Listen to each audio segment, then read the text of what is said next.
अबे सब पूरा फिलिस्तीन तुम्हारी नजर में हमास ही अगर है तो उस फिलिस्तीन के साथ हम हैं। अगर पूरा फिलिस्तीन तुम्हारी नजर में आतंकवादी ही है तो उस आतंकवादी के साथ हम हैं, डंके की चोट पर।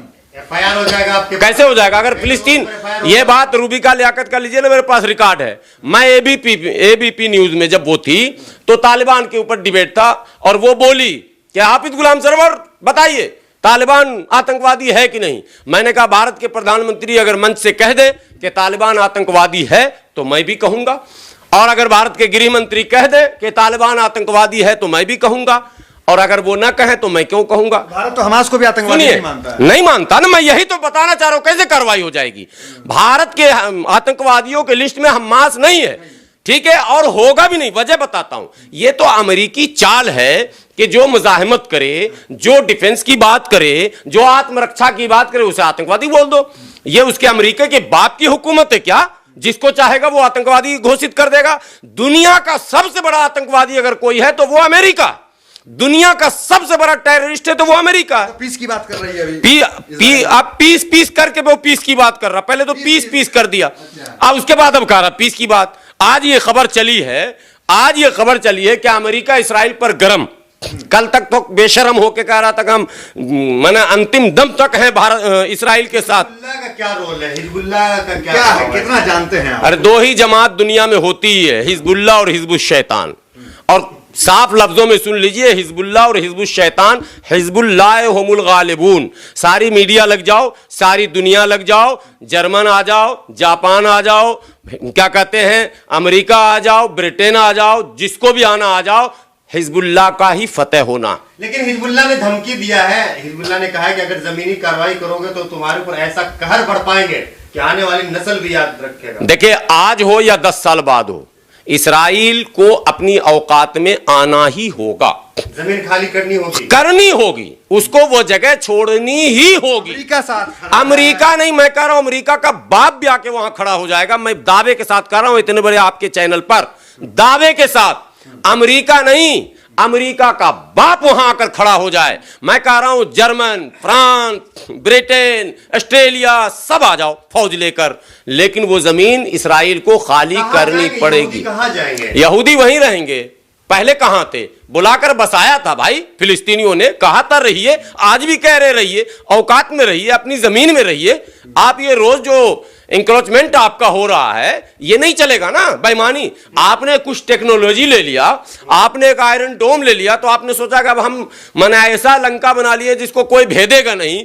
भारतीय शब्दों में अगर कहा जाए तो लंका को राम ने जला के खाक कर दिया, हनुमान ने। आखिरी सवाल, जिस तरीके से मोदी जी के बारे में संबित पात्रा वगैरह कहते हैं कि ये जो पूरे देश के बाप है, वैसे ही कहता है कि जो इजराइल है पूरे अरब मुल्क का बाप है। देखिए, मोदी जी हमारे देश के प्रधानमंत्री हैं, मैं कोई ऐसी टिप्पणी नहीं करूंगा जिससे संबित पात्रा को क्यों गिनते हैं, गोबर पात्रा पर बात न कीजिए आप। लेकिन हाँ, असल बात है कि मिडिल ईस्ट का रोल भी अभी बहुत बेहतर नहीं है, ठीक है, और अरब को जिस भूमिका में आनी चाहिए थी नहीं है। एक और बात मुसलमानों को कहूंगा कि 2-4% यहूदी अमेरिका में क्या जाके बसा, अमेरिका को कंट्रोल में कर लिया, लेकिन दुनिया का मुसलमान और भारत का मुसलमान ना अमेरिका को कंट्रोल कर पाया, ना ब्रिटेन को, ना जर्मन को, ना जापान को। यह भी दुर्भाग्यपूर्ण बात है। टेक्नोलॉजी के इस दौर में आपको दुनिया के रेस में बराबर बराबर चलना पड़ेगा। देखिए, दुनिया की तमाम जो मीडिया है, यहूदियों की और ब्राह्मणों की, वो जो जोइस बोलते हैं ना, और ये इंडियन जोइस हैं, दोनों का डीएनए एक। आज बता देता हूं, कोई बोलेगा नहीं, हिम्मत नहीं करेगा, मैं कह रहा हूं।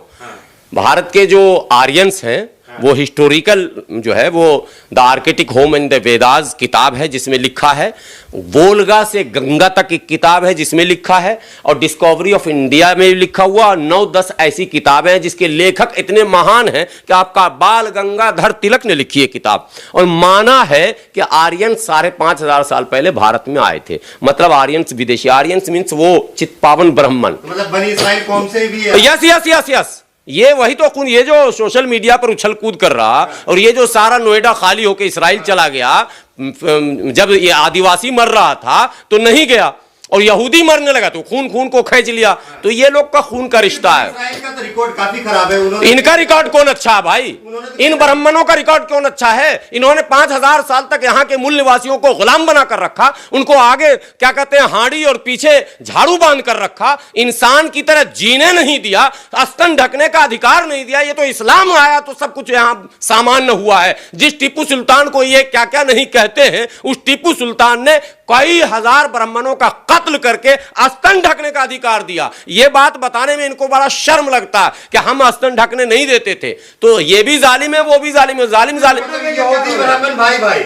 हाँ है, मैं कह रहा हूं है, यहूदी ब्राह्मण भाई भाई। और भारत के मूल निवासियों को यह पता है कि इनका डीएनए, वामन मेश्राम जी कहते हैं कई बार, भाई तेज सिंह कहते हैं कई बार, डीएनए टेस्ट कराइए, इनका मैच कर रहा, हमारा कराइए, नहीं मैच करेगा। हम पूर्वज भी तो हिंदू थे। हमारे पूर्वज भारतीय थे, हिंदू थे कि बौद्धिस्ट थे, कुछ भी थे, लेकिन थे भारतीय। हमारे, हम विदेश से आए हुए नहीं है भाई, हमारा इतिहास कोई बता ही नहीं सकता। मानते हैं ना कि मतलब धर्म परिवर्तन ये धर्म तो बदलेगा किसकी वजह से? ये भी तो इन ब्राह्मणों को सोचना है। इनके जुल्म की वजह से इस्लाम फैला, इनके जुल्म की वजह से ईसाइयत फैला, इनके जुल्म की वजह से इन्हीं के धर्म में से कटकर सिखिज्म फैला। एक सवाल है कि आप जो है क्या नाम है इजराइल का विरोध कर रहे हैं, यहूदी का विरोध कर रहे हैं। आप जाते हैं क्या नाम है KFC में चिकन खाने के लिए, मैकडोनल्ड में जो बर्गर खाने के लिए, सब तो उन्हीं का। पेप्सी अभी आप मंगा करके पिए, अभी हम लोग को पिला है, सब तो इजराइल का ही है।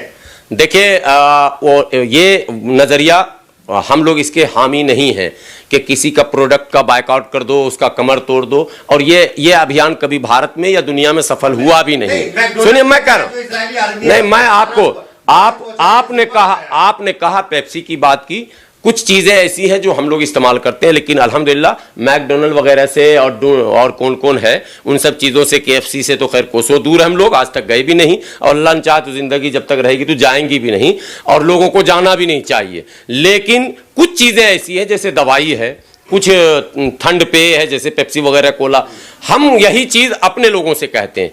आप का इतिहास रहा आविष्कार करने का। एक सवाल है कि ईरान जो है क्या नाम है शिया मुल्क कहा जाता है, उनको जो है ठेका भी दिया जाता है कि ये लोग जन्नती नहीं, इस तरीके की बातें होती है। लेकिन शिया मुल्क जो है क्या नाम है पूरे तरीके जो फिलिस्तीन का साथ दे रहा है, बाकी जो जन्नत के हकदार कहते हैं वो फिलिस्तीन के साथ नहीं, उसको किस तरीके से देखते हैं? हिजबुल्लाह तो शियाई तो है, नहीं वो साथ है ना। तो मैं आपने जो सवाल किया वही तो मैं पहले बोला।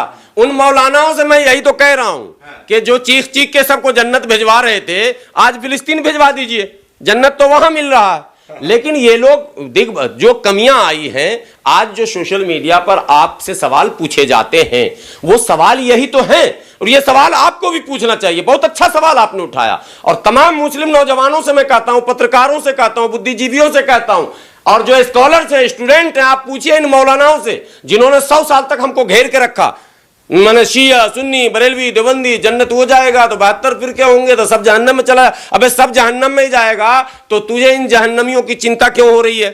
उन मौलवियों से सवाल। तो इसलिए मैं मसलक से दूर हूं। हम लोग से कोई पूछता है कि क्या हाल पूछते हो मसलक का मेरे मुन्नी, शिया के साथ शिया, सुन्नी के साथ सुन्नी, चलिए ये हम लोग का मसलक है। बहुत